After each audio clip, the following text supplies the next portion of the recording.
Ya, tepatnya di tahun 2025 ini banyak sekali orang-orang yang mengalami telat bayar, gagal bayar di aplikasi kredit pintar.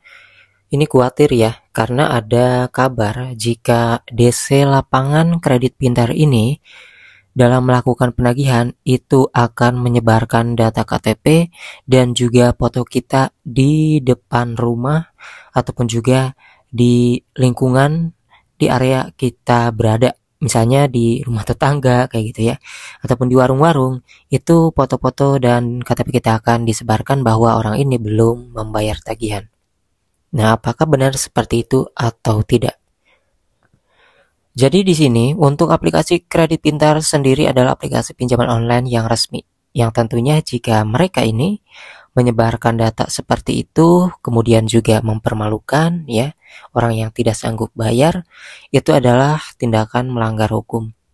Jadi hal tersebut dapat dipastikan adalah kabar yang tidak benar ataupun tidak akan terjadi karena OJK melarang aplikasi pinjaman online yang resmi jika mereka masih ingin bekerja sama dengan OJK ataupun berizin dari OJK, maka mereka harus mengikuti aturan, tidak boleh menyebarkan data dan tidak boleh mempermalukan orang yang tidak sanggup bayar.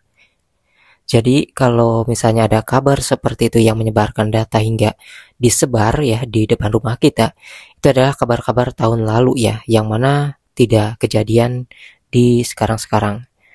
Kalau misalnya ada hal seperti itu, justru itu bisa menjadi bukti bahwa kita bisa melaporkan ke pihak yang berwenang ya, karena mereka juga akan terkena sanksi. Selain sanksi denda, mereka juga akan terkena kurungan pidana. Nah, maka dari itu penyebaran data mempermalukan diri orang yang tidak mampu membayar itu tidak mungkin ya dilakukan oleh desa lapangan dari aplikasi pinjaman online resmi OJK seperti kredit pintar ini.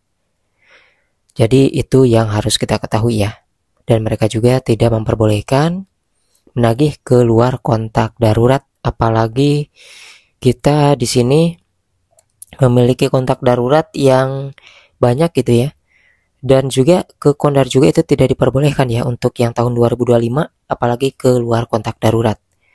Jadi kalau misalnya ada penagihan ke luar kontak darurat ataupun ke kontak darurat, itu simpan buktinya untuk membalikan kata-kata mereka bahwa hal tersebut itu melanggar aturan OJK, dan nantinya mereka itu akan ketakutan juga karena merasa bahwa tindakan mereka itu salah, teman-teman ya. Jadi seperti itu. Meskipun kalian tidak sanggup bayar, tidak perlu panik. Kalau misalnya ada uangnya bayar. Tapi kalau misalnya tidak ada, ya jangan dipaksakan, gak usah panik.